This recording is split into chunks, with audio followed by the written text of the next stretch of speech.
the doctor finally pulls the curtains around the emergency bed, and he says, "Here, pee into this bottle." Actually, he said, "Go to the men's room and pee into the bottle." I said, "If I could go to the men's room, I wouldn't be here." Doctor, he said, "All right, here's the bottle." So he leaves, and now I'm trying to pee into the bottle. Curtain opens up, and the beautiful nurse is standing there. And she says, "I'm your biggest fan."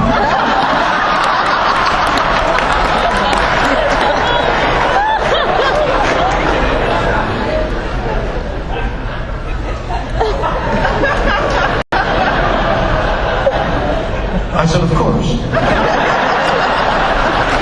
Now, why was I telling you this story? What was the question? I got so intrigued by the answer. We're getting into why you decided to go Generations. So, I know. I carry him everywhere I go. Any audience over 500 people, he's with me. I know how to play standing up instead of falling down, standing up and falling down.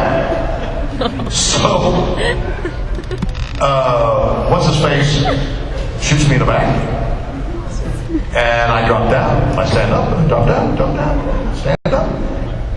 Patrick comes over and says he's done, and he died, and I died, and that's it. All right, I've done the best I could. They're going to kill me anyway. Good luck to the next generation. And we're in the hottest place in the world. Something on fire, whatever it was. It was in Nevada. It was very hot. And we're glad to get out of there. That's it. I'm out of here. And I'm out of there. 4 or 5 weeks later, I get a phone call. You know, the ending needs a little work. We got to reshoot the ending and give Captain Kirk more nobility. Okay. So we go back to the desert of fire or whatever it was. It's even hotter now. We got to get out of there. And they built a big bridge, and the bridge falls down, and Patrick's going to go, and I haul Patrick back, and I fall down, and then I fall down.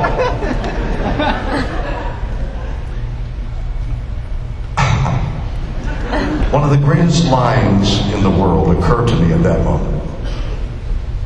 I had always said, "Captain on the bridge." Captain. When this scaffolding fell down on top of me, I wanted to say, "Bridge on the captain."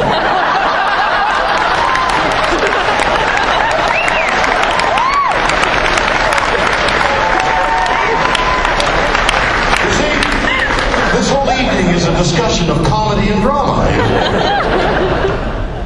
So they wouldn't let me say it. I actually suggested saying that. But the director went, "Are you crazy?" And Patrick said, "Yes, he is." So that was the ending and the death of Captain Kirk. Not exactly. I wanted trumpets and timpanis. And they gave me violins. But that was the death of Captain Kirk, and I had to go along with it. And then the cudgels were taken up by the next generation. Thank you.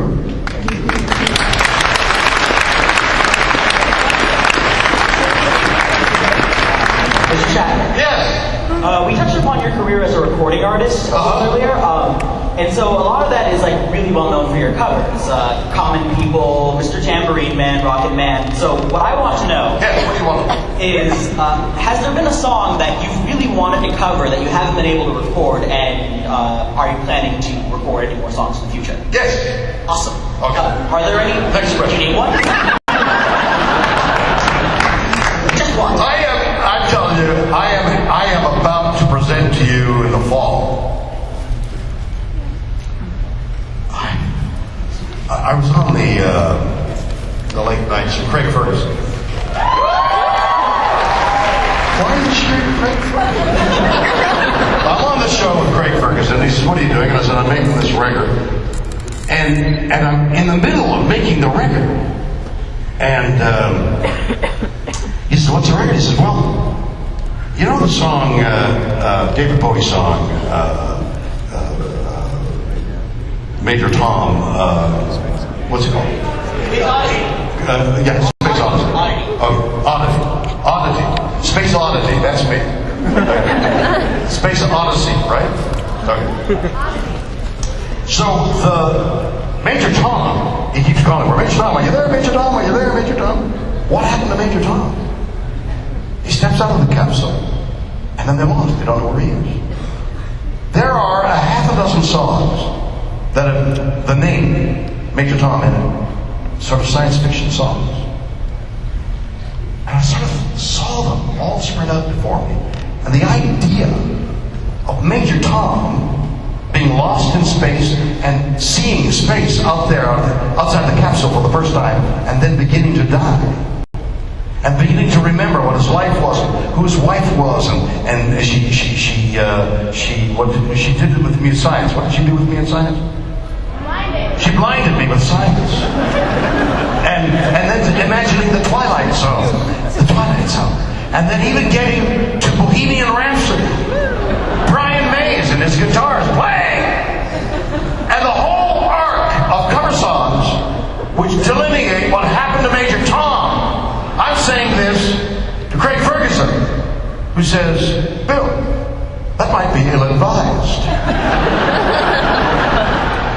I said, "Hey, everything's ill-advised until you do it, and I hope it's not." So yes, I am in the middle of making this rock opera, if you will, of Major Tom, which in the fall I'll have for you, and you'll tell me whether it is ill-advised or not.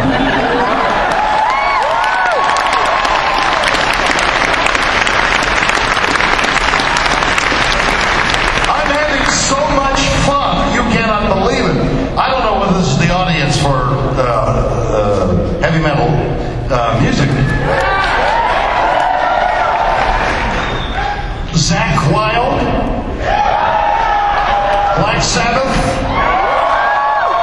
Iron Man. I'm doing it! So is he. He's laying down the record. I spent the day with Zakk Wylde, with his guitar genius, going. And while he's doing it, he's looking at a basketball game. It's the goddamnest thing you've ever seen. It's running down tracks and watching the Lakers play. It's bizarre. Anyway, it was the greatest time. And this is happening. Great musicians are coming in to play. Brad Paisley is doing a guitar solo. Bizarre. Next question. First off, I just want to say thanks for the memory, Big Willie. It's been great. Big Willie. Do you know my wife?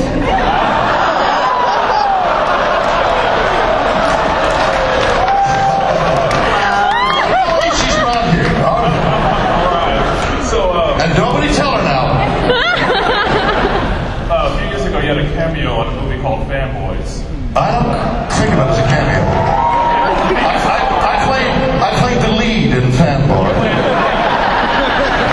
And in this film, and I know a lot of people here remember that line, you said, when they asked you, where'd you get the plans for the Skywalker Ranch, you said, "I am William Shatner, I can score anything." I said I can score anything? That is correct, sir. So my question Not in Seattle.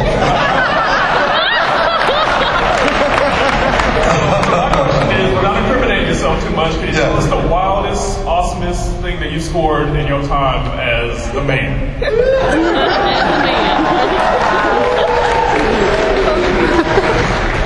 Well, I wrote a guitar solo for a number that I thought I scored very well. What did I score? I got to do better than that. Well, you know, over my life, the Negotiator has operated. God, I wish I could think of something that was bizarre and humorous and funny, but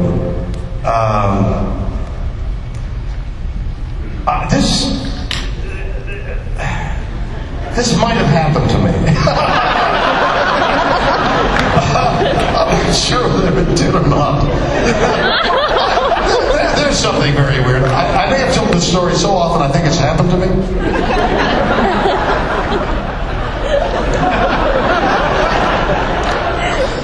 I was in a hotel room and I left to eat dinner, and when I came back, somebody had gotten into my hotel room and stolen my underwear.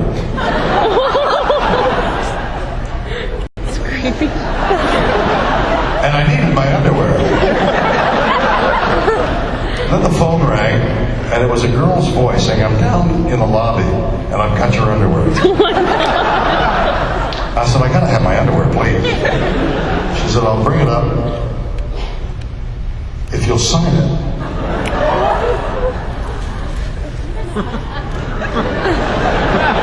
So she brought it up.